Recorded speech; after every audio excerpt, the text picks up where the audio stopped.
Hey there, Dodger fans. What's up? This is the All Dodgers podcast, part of the Believe network of podcasts, brought to you by FanDuel. My name is Jeff Snyder, coming to you from my mom's basement in beautiful Pleasant Grove, Utah.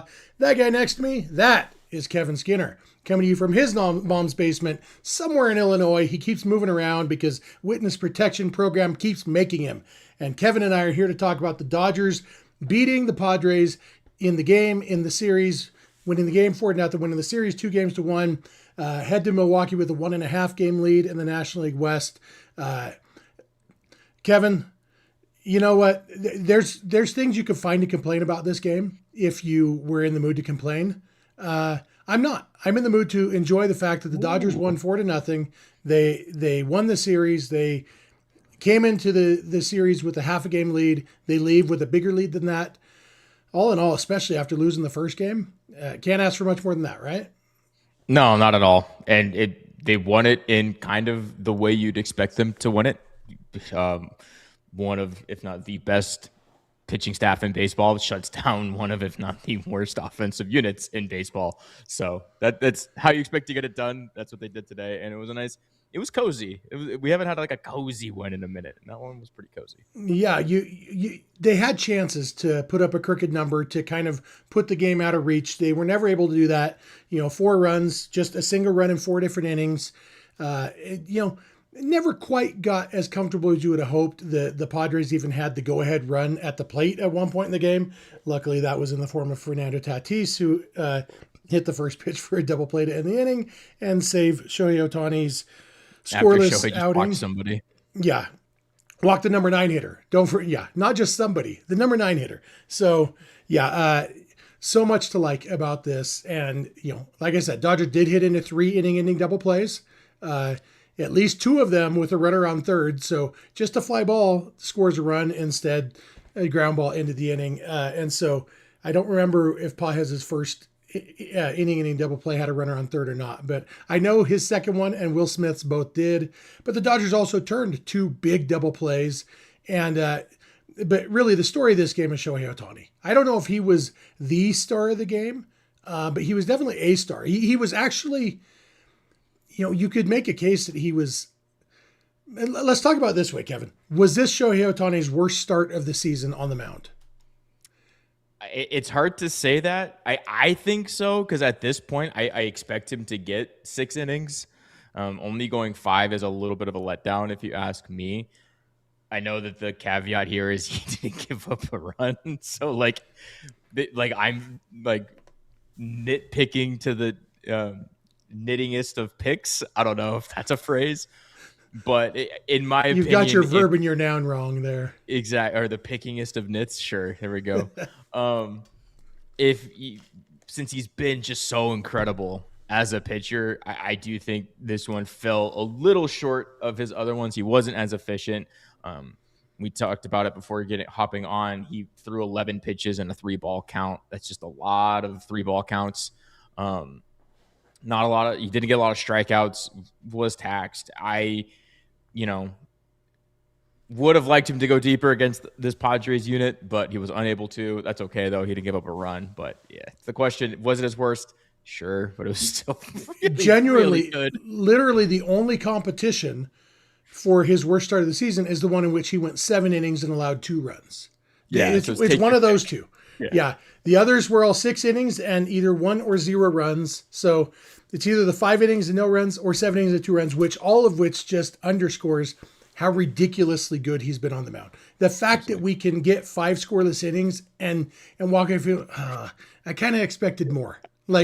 Imagine if we had gotten 5 scoreless from Roki Sasaki.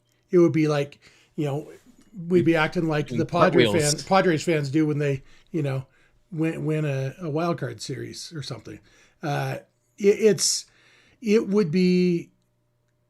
This would have been a very, very good start for most starting pitchers. And for Ohtani, it was, that was good. Threw too many pitches, maybe got a little bit lucky. Not lucky, but he induced the ground ball from Tatis. He made a good pitch. But anytime you have bases loaded 1 out and facing the top of the order and you get an inning double play, there's at least a little bit of luck there. A little bit of luck that Tatis wasn't more patient. A little bit of luck that, whatever, that Tatis is terrible this year. All those things play into it. But So there's a little luck involved there, but it's 5 scoreless innings. And then on the offensive side, Ohtani, only 1 hit. He's now 2 for 14 this season at the plate in games in which he was the starting pitcher. But also, that 1 hit was a home run on the first pitch of the game that, in hindsight, like I said in the cold open, the game was over at that point, and we just didn't know it yet. Yeah. Yeah, and we're going to talk about the bullpen too, picking up the last 4 innings, but it was, yeah, that's all you needed. It's the modern day equivalent, modern meaning post National League DH equivalent of a pitcher winning it on his own, which is pretty much what he did from the first pitch. He was locked down when he needed to be on the pitching side. That ball was absolutely laced into right center. It was gone. It was above the zone, and he did not care at all. Still able to drive it over the right field or right center wall. I was talking to the other Jeff last night. It's just must watch TV, no matter what, when he's on the mound. Because if he does anything remarkable on offense, drive in a run, get a double, hit a homer in this case, it's just like, oh yeah, that's our starting pitcher, by the way. Yeah, and tonight he didn't have fastball command. It was a consistent thing that he was yanking the fastball, missing glove side consistently, which is when you're happy. Oh, I have 4 other really good pitches, so I'll just throw those more often. I mean, really good might only be 4 other really good ones, Yeah. So the really good fastball isn't really good tonight. All right, I've got the sweeper, I've got the splitter, I've got the curveball.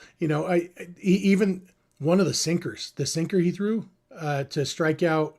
Who was that? Fermin earlier in the. I can't remember who it was, but it was ridiculous. It was like when you're, it's not that much different than the 4-seamer, but it's enough different. And you look at it, you're like, okay, yeah. I'm glad that I am watching this game on my couch instead of trying to hit from the batter's box. I'm generally happy about that. I wasn't a good hitter even when I was a good baseball player. But yeah, it's like this was one of those games where you just have to sit back and appreciate Shohei Ohtani because nobody else can do what he did. Nobody else could do what he does. And that's even true on a night like this where both sides of the ball, you can say, yeah, he could have been better. He struck out twice tonight, right? I think he had 2 strikes. So yeah, the leadoff home run was awesome for sure. He walked and scored later. It's just like, oh, ho-hum, his on-base percentage was only 400 tonight. His slugging percentage was only 1,000 tonight, which means his OPS was only 1,400 tonight. You can genuinely say he could have been better tonight offensively with a 1,400 OPS. Like that's who we're talking about. And same on the mound.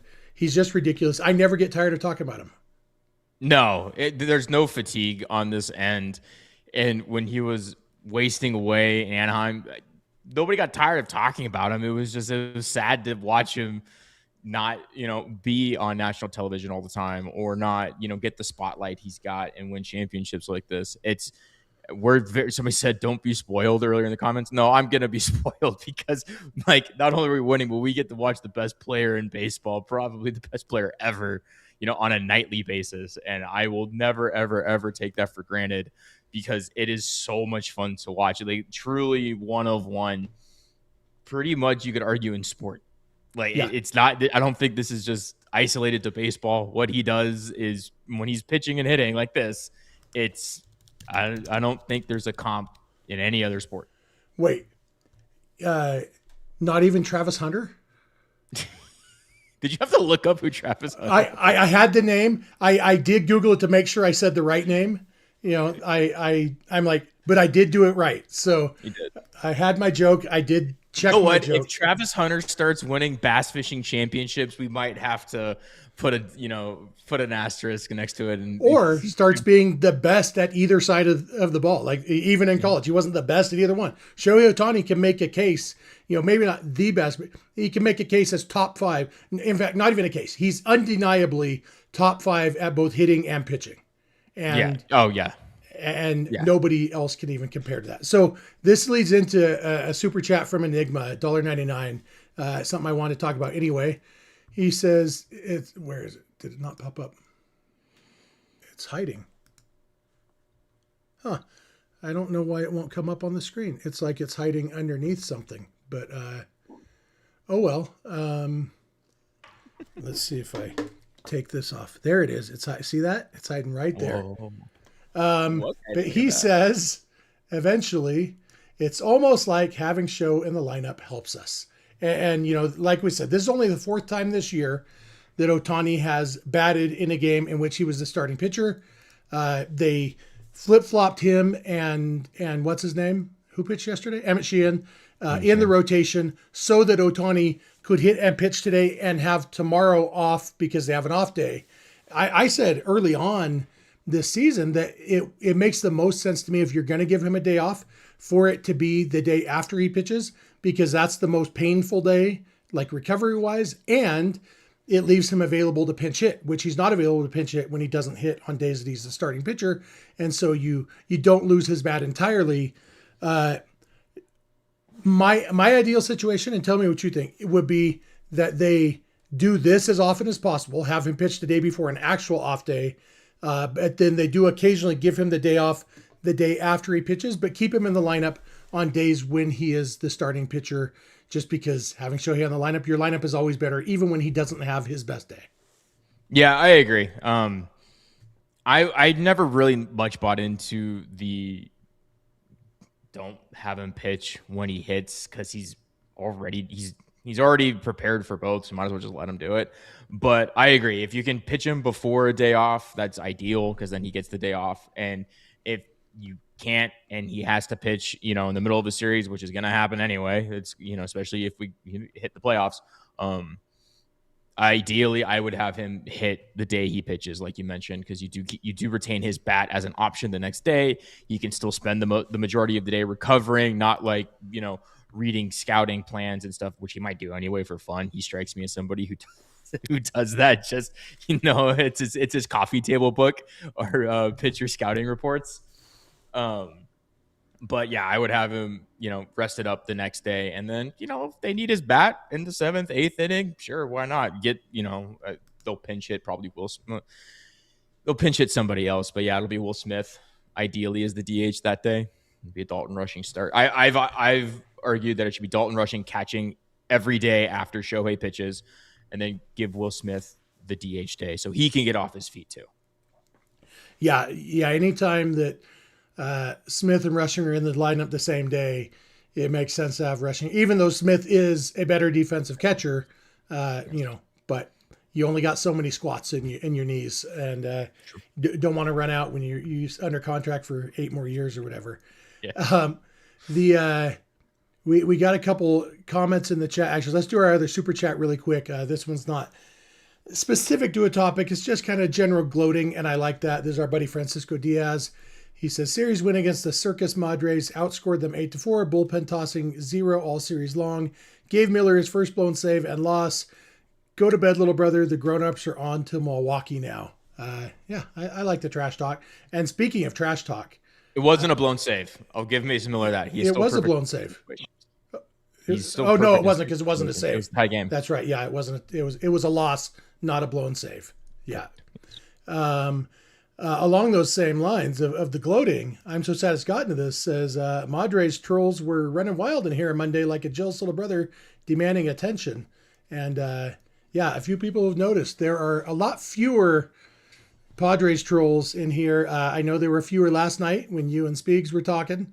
Fewer here tonight, almost as if they can dish it out, but they can't take it. And that's okay, I wouldn't... Oh, sorry, I want them to come back. Their clicks are just as valuable as everyone else's. So come on back. Hey, real quick, the reason I just giggled, Clinton just texted us a little update. We always kind of keep one eye when we are on against other podcasts. We keep one eye on the numbers, and especially tonight, where one of the other shows that's live right now is the only person in Dodgers podcasting land who I dislike. And just so you know, right now we have more than 600 more viewers than they do right now. So thank you all for being here live with us. We know that when we have to wait a half hour because Clint's doing his other show, it can spoil some of the enthusiasm. But we appreciate you being here. We love you guys, and we are happy you're here. So one other thought on Ohtani hitting the day he pitches. It's definitely easier, Kevin, when the Dodgers are on the road, because when they're at home, he knows after the first inning, I have to hurry into the dugout and get ready to hit. There's always a chance. At any point, he could lead off an inning, but when you're at home, you know it's going to happen in the first inning. Then he has to go straight from the mound to the batter's box. On the road, it doesn't. And when he has the good sense, and maybe this is why he homered, because he wanted to have time to get ready to pitch. It's like, if I just homer, I can trot around the bases, and then don't have to run. I've got at least 3 outs before I have to head out to the mound to pitch. So it is a little bit easier when they're on the road. Do you think that will play into their decisions going forward at all, like home versus road, about when they give him the day off from hitting, whether it's the day he's pitching or not? Maybe. I also think maybe less that, maybe more of where he hits in the lineup. I could see on games where he's pitching at home, maybe he doesn't bat leadoff. Maybe they slide Mookie up to hit leadoff, and slide Shohei down to hit second, so he's not running off the mound, putting gear on, and then running into the batter's box. I know he's done that, and it is funny because they track him on the camera the whole time, and he's just doing like a quick change like behind stage, and he runs back out. But I do think maybe there's something to that, to your point, maybe not home and away, but yes, home and away, but not off days. Maybe it's just at home, hey, you're batting second. On days you pitch away, you can bat leadoff because who cares? Just if you get out, you're still back in the dugout and then getting ready to pitch anyway. He still has time. I think that might be something Dave will explore moving forward. If nothing else, maybe just to get Mookie, back in the leadoff spot just to see what happens. I do think,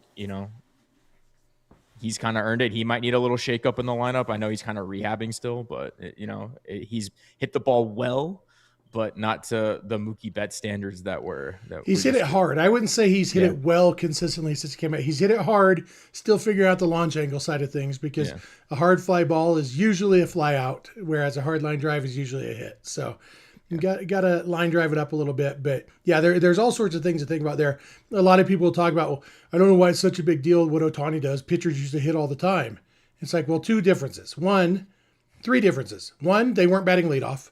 2, they weren't expected to hit well. And 3, there was no pitch clock and between innings clock. And so if a pitcher if he was leading off the inning, he could take his time walking off the mound, take his time putting on his batting gloves, take his time, putting on his helmet, and just walk out. Or if he did make the 3rd out of the inning, or he's on the bases when the inning ends, he can take 3.5 minutes to get out there and pitch if he wants to. And they'll just come back from commercial, and Vince Scully will tell a story while he's warming up. It was a different world back then before all these clocks. And I'm a big fan of the clocks, but it definitely changes things. And so I think people who try to diminish what Ohtani's doing because pitchers used to do it miss those 3 points. Also, pitchers didn't hit every day. So there's that too. Shohei can't spend all of his time rehabbing his arm and preparing for the next time he pitches. He has to, read scouting reports for the pitcher he's facing later that day.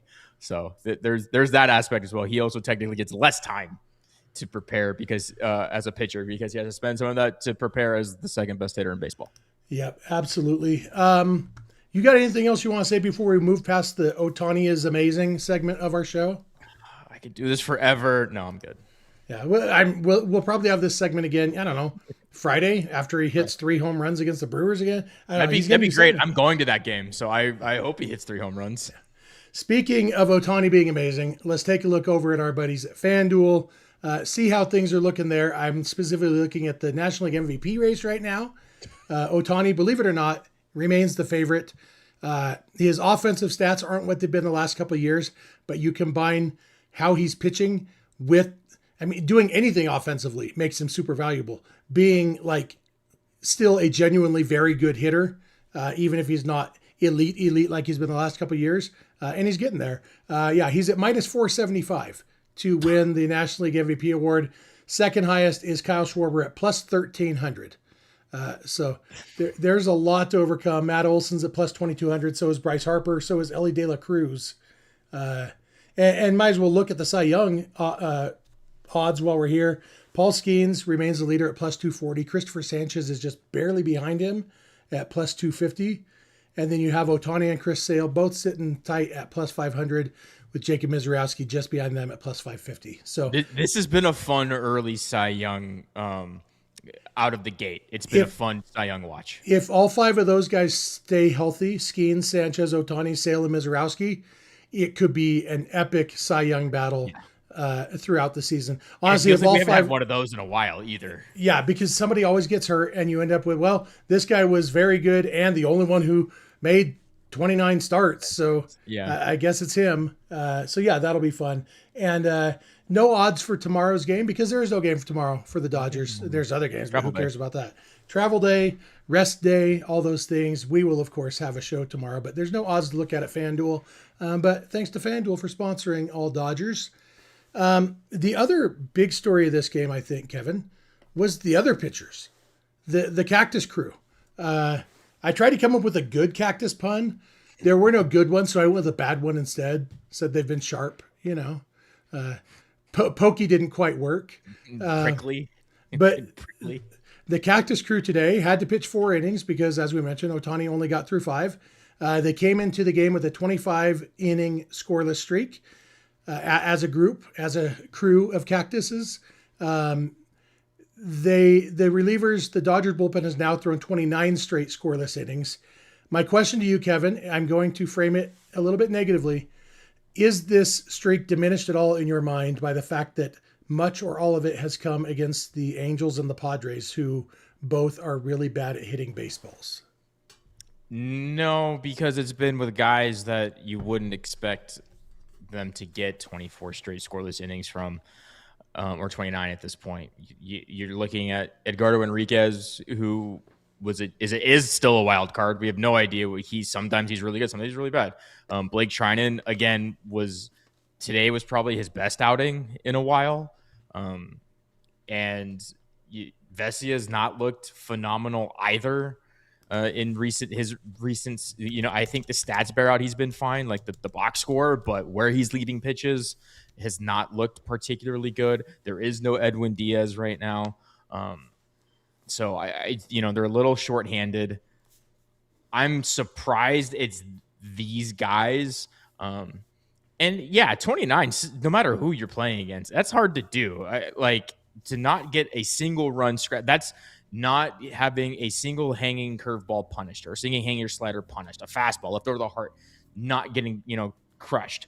Like there's guys in every or getting crushed and Teoscar Hernandez making a running catch at the wall. Yes, that too. Getting good defense from Teoscar. Exactly. There's also the defense. Oh, hey, look who showed up. Heard you guys were talking about the bullpen. I had to join. Yeah, there's no cactus talk without you. But yeah, it's to finish my thought. It's remarkable that to go 29 scoreless on a streak like this because there are so many things that can go wrong that could have ended it. And yet they have it. It doesn't matter who you're playing. Your turn, Clint. Welcome. What have we talked about so far? Everything that was good. Did we talk about Kyle Hurt yet? No, that name hasn't been said until right now. He's the only guy that I expect to do well. And at this point. And he actually maybe pitched the worst of the 4 relievers today. He had some bad luck. Listen, results wise, he Max pitched the worst was of the 4. Testing him when he got that ball and like I said earlier, yeeted it to right field. That was Muncy testing him to make sure that he can get out of that inning. And sure enough, a well-timed DP always does it for me. He gets out of it. He's been good. But another guy, Alana and I were talking about him just a few minutes ago. We are not saying enough positive about Edgardo. Got to talk about Edgardo Henriquez, another fine outing in relief, probably in a little bit earlier. Heard you guys talking earlier about Shohei Ohtani, his worst outing because he only pitched 5 innings. Edgardo's probably not ready to pitch in the. Yeah, that's fair. We should DFA Shohei. It's only $2 million to eat, prorated. But I mean, dude's killing it. Edgardo's killing it. Will Klein has taken a step forward, and he was somebody I wouldn't say doubting, but understandably, looking at his track record, his history, you have some concerns about a dude who before, I don't know, around this time last year, I had never heard of. He was But on I'm the just happy. Mariners, or the Mariners might have just picked him up off waivers. I stand by my Time statement. last year, and then they ended up DFAing him. So yeah, He's no Sebi Zavala. it's true. Yeah. As they say. Yeah, Edgardo now has 5 consecutive scoreless appearances. 6 of his last 7 have been scoreless. Those 6 scoreless appearances, though, and this is not to throw cold water on it, but to ask you guys if you think we should at least splash a little cold water on our faces. Those 6 scoreless appearances of his last 7 were against the Astros, the Giants, the Angels, the Padres. Combined, those 4 teams have 6 good hitters. Astros have a pretty good offense.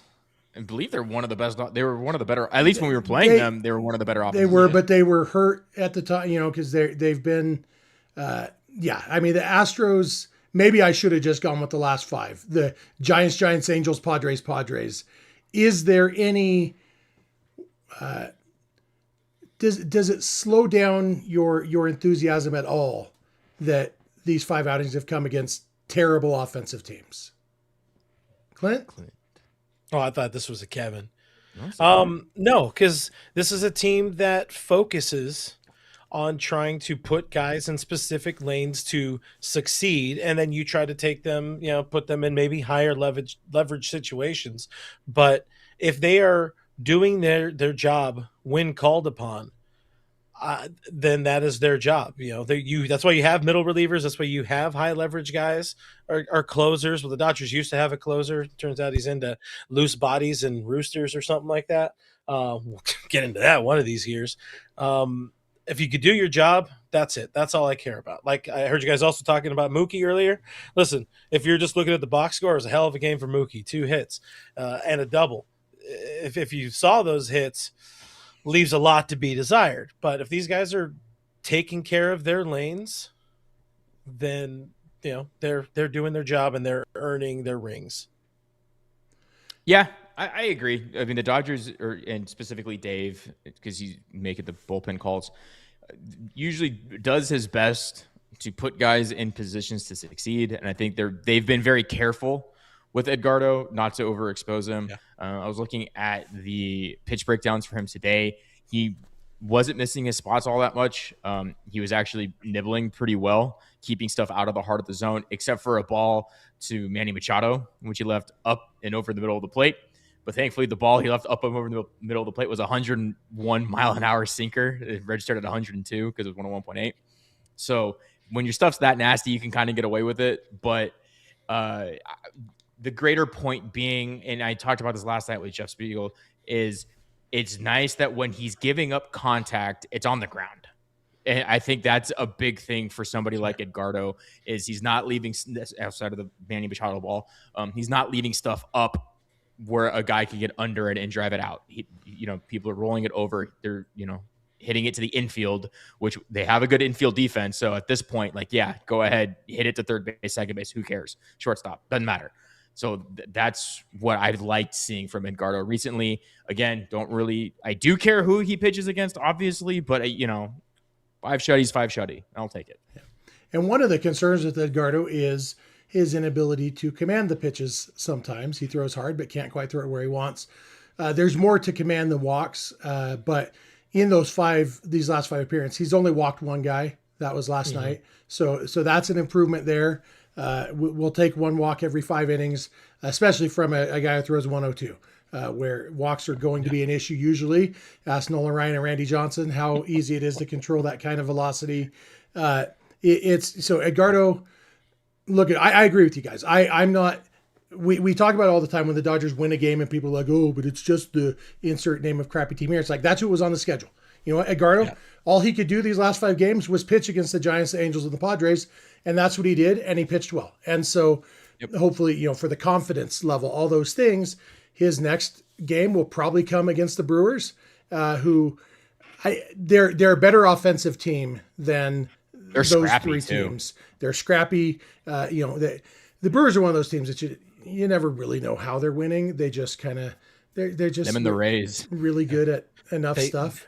Yeah, they don't hit homers. My God, do they not hit homers? Mizorowski pitched yesterday. Does that mean the Dodgers miss Mizorowski? Are we missing the Miz? They're missing him and their other ace. They have another guy who's not Freddie Peralta because they're missing him and Kyle Harrison. Oh, Harrison has been great. Yeah, Who the hell's pitching? Former Giants legend. Yeah, Kyle Harrison headlining the JT3 trade with Jane Timms III to the Red Sox for Rafael Devers last year. Hey Jeff, I found another name to add to your sheet of eventual aliases. Yeah, there is a human being in the Brewers rotation named Chad Patrick. Chad Patrick. That's a great name. Kevin's a big Chad Patrick fan. Big time Chad Patrick. Kev's going to be at. He's going to watch his fourth favorite team, the Brewers, this weekend against the Dodgers.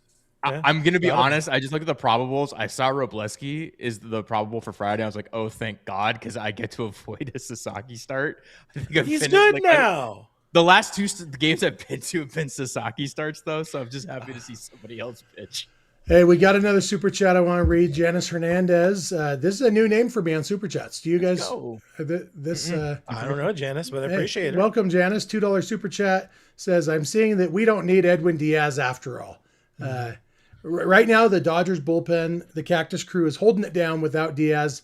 I still hope a healthy Diaz comes back and pitches really well later in the season. We'll see, though." Are you sure it's Janice and not Jay Nice? Jay Nice. John Nice. No, I think you, too. It's Ja Rule's brother, John Nice. It is. I also like that we're seeing guys. It's forcing the Dodgers to find out what they have with guys in leverage. We do get to see guys like Kyle Hurt in leverage, and that's what's really been nice without Edwin Diaz. Is like, hey, can Kyle Hurt take down? Can he get saves? Can Will Klein get saves? It's like, yeah. Hey, the question is, why does Teo hate Will Klein, taking away his chance at a second career save? I'm going to hit a home run 9,000 feet. So. What a guy! Up 3-0. Talk about a guy. Yeah. Back on the Brewers for a second. I'm just staring at this little JPEG of Jacob Mizorowski, and my God, that is a boy that would benefit from a beard.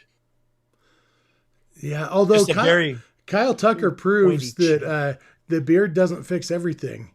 Well, I mean, I'm talking about like a man beard. Give him a Will Klein beard. Okay, something like Kyle Tucker should grow a Will Klein beard. You hate Will Klein's beard because you can't grow facial hair.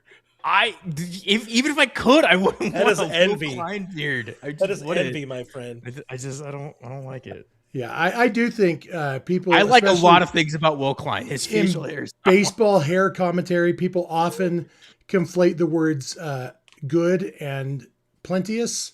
Dustin May doesn't have good hair. Just has a lot of it. Matt Strom, terrible hair. People sometimes, look at that flow. Like, that's not flow. That's grease. Brandon Marsh. Yeah. Brandon Marsh. The worst of everything. Yeah. At least Charlie Blackmon, you look at him before the beard, it's like, he was ugly before. He was trying to cover that up. So, like, Brandon Marsh was a normal looking dude. He's just man-made ugly, When did we? Guys, if you don't hit the thumbs up button for this conversation, I don't know what's wrong with anybody. Yeah. But we appreciate people. We got a comment from BL Boyd in the chat. BL Boyd is allergic to happiness. So he says we could and should have gotten Mason Miller. We protect positional guys in our system that will never see a starting role in Dodger Stadium. I've said it before. I'll say it again. The Dodgers could not have gotten Mason Miller because the A's got the number 3 prospect in baseball in Leo DeVries from the Padres for Mason Miller. Dodgers could have said, here are our 10 best prospects, and the A's would have said, no, we'll take the upside of Leo DeVries. That's just when you're trading your star closer in Mason Miller and you have a chance to get the number 3 prospect in baseball, who is a legit potential future superstar, you go for the quality over the quantity. Dodgers couldn't have gotten Mason Miller. I wish he was on the Dodgers. I like Mason Miller a lot. I look forward to the day when he is no longer in a Padres uniform. If it's a Dodgers uniform, great. Out of the National League West is my second choice because I don't like facing him that often because he's really good. He's a likable dude. He's got a great story, what he's overcome health-wise, all those. I love Mason Miller. I wish he was a Dodger. It's not on the Dodgers for not having Mason Miller because they didn't have Leo DeVries. No, yeah. what they would have had to give up to maybe potentially match somebody like Leo DeVries would have just been astronomical. And Andrew Friedman would never and should never pull the trigger on something like that. But yeah, the Dodgers don't have – the Dodgers have a lot of good prospects. They don't have a top 5, which is fine. We have championship instead of prospects. It would be like, okay, the options are I could trade for a nice, gently used new Corvette, or I can give you 50 1998 Camrys. I don't know why I said 1998 Camrys.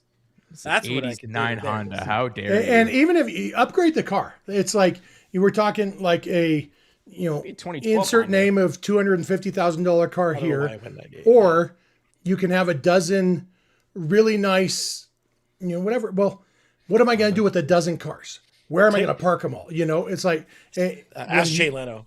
Yeah, you got a chance for that, because the fact is, worst case scenario, the A's can flip Leo DeVries for whatever they want if they have a need in the future. That's not the case with, basically anybody the Dodgers could offer. The guys will have trade value, but Leo DeVries can headline a trade by himself, like he did for Mason Miller last year. So, yeah. Anyway, I hope Mason Miller's a Dodger someday. Maybe if the Padres fall out of contention this year. I am a little nervous. I texted you guys this last night. Mason Miller has thrown 127 pitches in his last 5 appearances. They're working him hard. Are you worried about Mason Miller's arm at all?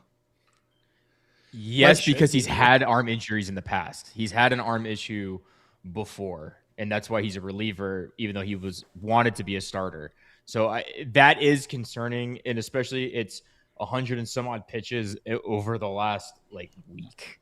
So it's not exactly like it could be 5 appearances over 15 days. It's not. It's literally over 1 week. So that is very concerning. Yeah, I don't need to be worried.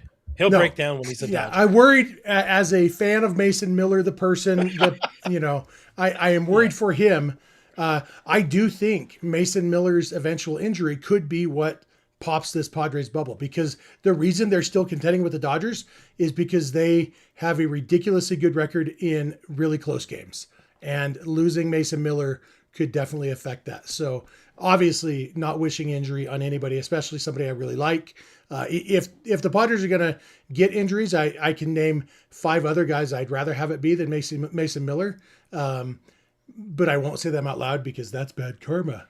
But I'm a little nervous for Mason Miller's arm. I'll put it that way. But the Dodgers won this series. One last thing about Mason Miller. The craziest thing, this gets us back to the Dodgers. Last night, we're talking about Andy Pages at bat. Ridiculous at bat. Freddie Freeman called it one of the best at bats he's ever seen. Yeah. But to tell you how good Mason Miller is, this at bat ended in a lazy flyout that happened to score a run because of a previous error. But we're not talking about this isn't Barry Bonds against Eric Gagne, where that epic battle ends with Bonds hitting a home run. This is Pages hitting a medium depth fly ball that if Fernando Tatis throws the ball on line, maybe it doesn't even score a run. And none of this is take away from Andy Pages. This is all just to say, that's what we're talking about with Mason Miller. Your success is scoring an unearned run on a medium depth fly ball. That's about the most successful you can hope for off of him. But I'm glad they got it last night. Yeah. And here as we continue, according to the Enigma, the All Mason Miller podcast, we got a super chat from Raul.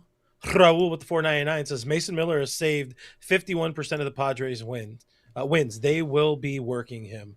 Or they are working him. And when we went through the series, the question I had was that I wanted to see or wanted to learn about was, how is this statistically very bad Padres team? How are they doing it? How are they winning? We saw why. They have a very good bullpen. They have enough quality-ish starting pitching that pitched very good against the Dodgers, mind you. They have enough pitching. They have god-awful offense. But they are living and dying with Mason Miller. And if Jeff's wish comes true and he gets hurt, obviously I'm joking, then they're out of it. They still have they have other good pitchers. They do have other good relievers, but the Padres, Dodgers can survive not having Edwin Diaz for a stretch. I don't know that the Padres would survive not having Mason Miller. I'm so sad. Has gotten to this in the chat. Says Paul has had another long at bat tonight where he swung in the dirt to strike out on a 3-2 pitch. We're back. It's baffling to me. Like, as much as I love Mason Miller, he's got this wicked slider. He gets Pages in an 0-2 count, and he only threw one pitch that wasn't over the plate, and it was so far off the plate that even Andy Pages wouldn't swing at it. Like, that's how bad a pitch it was. He might have swung at it. He has swung at that before, hasn't he? Not the one. No, this one was like literally it would have been behind a left-handed hitter. Jose Altuve is the only person I've seen swing at that pitch. It was crazy to me that Miller didn't throw a slider, 6 inches off the plate to try to get a chase at that point. It's like, if you walk him, okay. You need a strikeout there. And you are the best strikeout pitcher in baseball. And your best pitch happens to line up with the best strikeout hole for this particular hitter. It was wild to me. And he did throw a couple sliders, and maybe he was trying to throw them off the plate and they just didn't get out of the strike zone. And so Pages was able to foul him off. But it was like, I don't know why you would ever throw a fastball to Pages after you have him 0-2. Like, I don't, as much as I love Andy Pages, I don't think he has it in him to take 4 sliders just off the plate in one at bat. The night before I mentioned Mason Miller threw 3 sliders in 4 pitches. So there is an argument. There's a world in which he thinks, okay, he's seen my slider a bunch. Let me try and get him out with a fastball this time with his other disgusting pitch. Again, that's you're pulling at hairs, strings, I don't know. Whatever it is, you're pulling at it. You're really good at cliches tonight, Kevin. Very good at them. Idioms. He does the best very words. Good at, I do idioms good. But hey, Jeff, can you type in Jake the Panda? Because this is comment of the night when talking about Mason Miller and his future Dodgerdom. Jake the Panda said his loose body surgery when he's a Dodger will hit like crack. That's so good. He's gonna be a Dodger this year. The loose bodies is only it's a this year. It's a 2026 in vogue right now. Yeah, it's right now. By the time Mason Miller's a Dodger in 2028, we'll have a whole new injury that we've never heard of right now. They'll have a new name for a sprained ankle. Yep, Spankle. Maybe Sprankle? It might be Spankle. Who knows? But who knows? Sprankle. Put F in the chat, fam, for Sprankle. I just want to say, and I said it earlier on DT, I feel so much happier when we have the joy of taking 2 of 3 from the Padres and sweeping the Angels as bad as they did and taking 2 of 3 from the Giants before. It's a good time, boys. Yeah. Winning good. And Andy Pages' superpower, unfortunately, only lasted. He used up all his superpowers in that one at bat. We had the 2 refractory double plays tonight. He left by himself. He left 6 guys on base. But and that's even with getting 2 of them out. But at least the Dodgers waited until they had a lead to hit frustrating inning double plays 3 times. The Padres had 2 huge inning double plays in very key moments while they were trailing and trying to battle back. I can't imagine how infuriating that must have been for Padres fans, but I like to think about it anyway. I like to try to imagine it. The Tatis double play was the most obvious double play that was ever going to happen. It was just because it ended the game last night, not a double play, but he grounds out to third last night. He rolls it over. You're like, okay, that we knew that was going to happen. Comes with a base load. He's hitting this straight to Mookie. Mookie, wherever Mookie's standing, it's going to be just right. And he grounded out to third to end the 2024 NLDS too, didn't he? He did. I every time he grounds out to end a game. Hey, I've seen that before. Yeah. I totally spaced on what I was about to say. That's good podcasting right there. It was something about what you just said. Pretend it was insightful. Pretending really hard. Imagination. Getting out of my imagination box. Huge. Hey guys, hit that thumbs up for just insight. Hot takes like that from Jep. Hey, we got a super chat coming up, but first, this guy in the middle, Clint, he's got a brother named Past Clint, who's about to tell us about our friends over at IQ Bar.